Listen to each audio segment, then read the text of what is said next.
صرف نفرت کی بنیاد پر یہ علماء نے قربانیاں پیش کی ہیں. خیر تو 1857 سے پہلے آپ یوں سمجھنے کی جب 100 سال بنتا ہے تو گویا کہ 1757 سے علماء کرام نے اس ملک ہندوستان کو آزاد کرانے کی خاطر اپنی قربانیاں اور اپنی جانوں کو پیش کرتے چلے آئے ہیں. یہ تاریخ ہمارے اور آپ کے سامنے نہیں آتی. پھر 1857 جو بیان کیا جاتا ہے اس کی وجہ یہ ہے کہ سب سے پہلے 1857 کے اندر برادران وطن اور مسلمانوں نے مل کر لڑائی لڑی ہے. 1857 میں ہندوؤں میں اور مسلمانوں نے مل کر لڑائی لڑی ہے, جس کی وجہ سے 1857 یہ تاریخ بیان کی جاتی ہے کہ 1857 سے جہاد آزادی شروع ہوا. اس میں بھی جو لڑائی لڑنے والے لوگ تھے وہ تقریباً 29,000 تھے. لڑائی لڑنے والے لوگ 29,000 تھے, جن میں سے 5,000 غیر مسلم بھائی تھے اور اس کے علاوہ مسلمان تھے, یعنی 25,000 مسلمان, 24,000 مسلمان اور 5,000 غیر مسلم. اب اس موقع کے وہ انہوں نے قربانیاں پیش کی ہیں 1857 میں. اس کے بعد میں مشترکہ طور پر یہ جدوجہد جاری ہوئی انگریزوں کے خلاف. اسی وجہ سے 1857 بیان کیا جاتا ہے کہ 1857 سے اس ملک کے اندر انگریزوں کے خلاف عالم بغاوت بلند کیا گیا. اس بات کو سمجھنے کی ضرورت ہے اور اس تاریخ سے اپنے بچوں کو واقف کرانے کی ضرورت ہے, اور خود ہمیں اپنے آپ کو بھی سمجھنے کی ضرورت ہے کہ ہمارے علماء کرام نے اور مسلمانوں نے اس ملک کو آزاد کرانے کی خاطر کتنی قربانیاں پیش کی ہیں. چنانچہ آپ کو بتاتا چلوں کہ اسی 1857 کے بعد اسی ملک ہندوستان کو آزاد کرانے کی خاطر ہمارے علماء کرام نے دارالعلوم دیوبند کی بنیاد رکھی تھی. اسی ملک ہندوستان کو آزاد کرانے کی خاطر دارالعلوم دیوبند کا قیام اس طرح عمل میں آیا کہ 1857 کے کچھ وقت کے بعد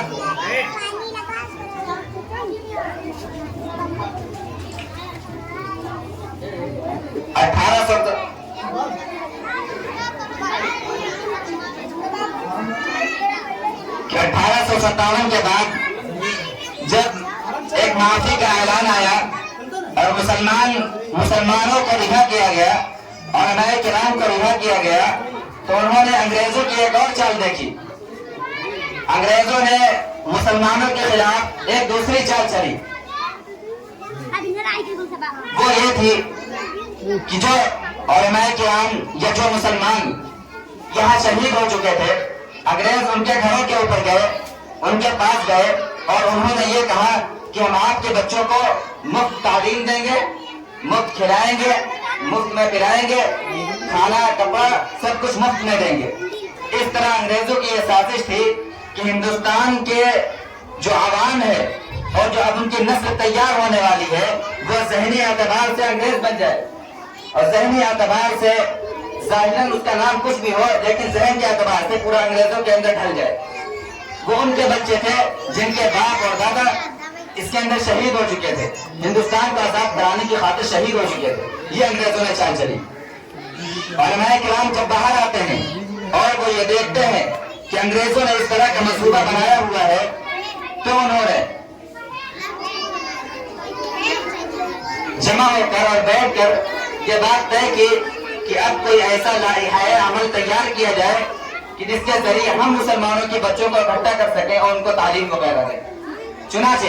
علماء کرام نے یہ طے کیا کہ اب ہم یہ کرتے ہیں کہ تمام گھروں کے اندر مسلمانوں کے پاس جا کر یہ بتائیں کہ ہم بھی مفت میں تعلیم دیں گے, مفت میں کھلائیں گے, مفت میں کھانا اور کپڑا دیں گے. وہ علماء کرام کہ جن کے پاس کھانے کے بھی کچھ نہیں ہے, اگر صبح ہے تو شام کو نہیں ہے, شام کو کھانے کا کچھ ہوتا ہے تو صبح نہیں ہے,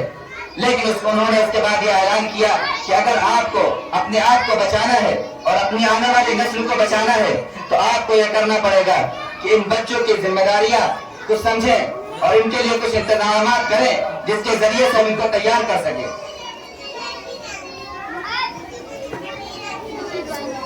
اس طرح دارالعلوم دیوبند کا وجود ہوا، دارالعلوم دیوبند کا قیام عمل میں آیا اور اس کے اندر اس طرح بچوں کو لایا گیا۔ لانے کا مقصد یہ تھا کہ ہم ان کو یہاں پر لا کر انگریزوں کے خلاف تیار کریں گے، اور یہاں سے جو لوگ پڑھ کے نکلیں گے وہ انگریز، ان کے اندر انگریزوں کی دشمنی بھری ہوئی ہوگی اور وہ انگریزوں کے خلاف لڑیں گے اور وہ اس ملک ہندوستان کو آزاد کرائیں گے۔ اس مقصد کے تحت حضرت مولانا قاسم نانوتوی علیہ الرحمہ اور دیگر اکابرین نے دارالعلوم دیوبند کی بنیاد ڈالی۔ اس کے بعد دارالعلوم دیوبند سے جو نکلنے والے علماء ہیں، علماء کرام ہیں، انہوں نے اس ملک کے اندر اور انگریزوں کے خلاف ایک زبردست قسم کی لڑائی لڑی ہے، جن میں نمایاں نام حضرت مولانا محمود الحسن دیوبندی علیہ الرحمہ کا ہے، جن کو ہم مولانا شیخ الہند کے نام سے جانتے ہیں۔ شیخ الہند مولانا محمود الحسن دیوبندی، مولانا حسین احمد مدنی، مولانا عبید اللہ سندھی، یہ حضرات تھے کہ جنہوں نے انگریزوں کے خلاف جہاد کیا ہے، اور اس کے علاوہ بہت سے علماء کرام ہیں کہ جنہوں نے اس ملک کو آزاد کرانے کی خاطر اپنے جانوں کی قربانیاں پیش کی ہیں۔ ایک لمبی فہرست ہے، ایک لمبی تعداد ہے ان علماء کرام کی، جن کی فہرست کو اگر پڑھا جائے تو شاید یہ پورا وقت ان کی فہرستی کو پڑھنے کے اندر ختم ہو جائے۔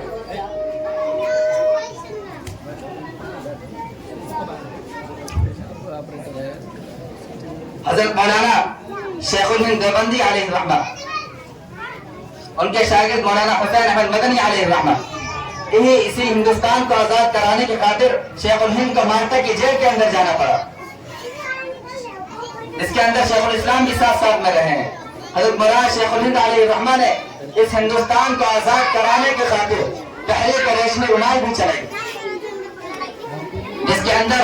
مولانا عبید اللہ سندھی وغیرہ شامل تھے اس ملک ہندوستان کو آزاد کرانے کی خاطر۔ لیکن کچھ وجوہات کی وجہ سے اور شریف مکہ کی وجہ سے اس تحریک کا راز فاش ہو گیا اور یہ تحریک پتہ چل گئی، جس کی وجہ سے شیخ الہند کو گرفتار کر کے مالٹا کی جیل کے اندر ڈال دیا گیا۔ اس طرح علماء کرام نے اس کے لیے قربانیاں پیش کی ہیں اور مسلمانوں نے اس کے لیے قربانیاں پیش کی ہیں، جو تاریخ ہمارے اولاد کے سامنے آتی نہیں ہے۔ صرف چند نام آتے ہیں،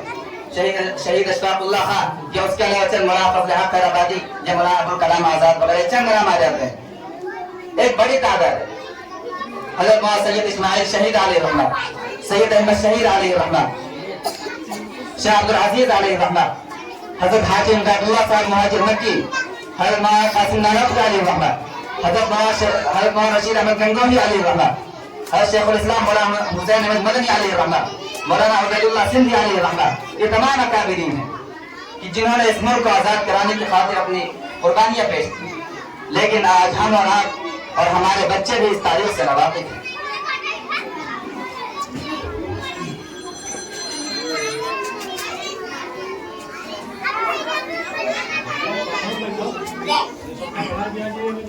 خیر،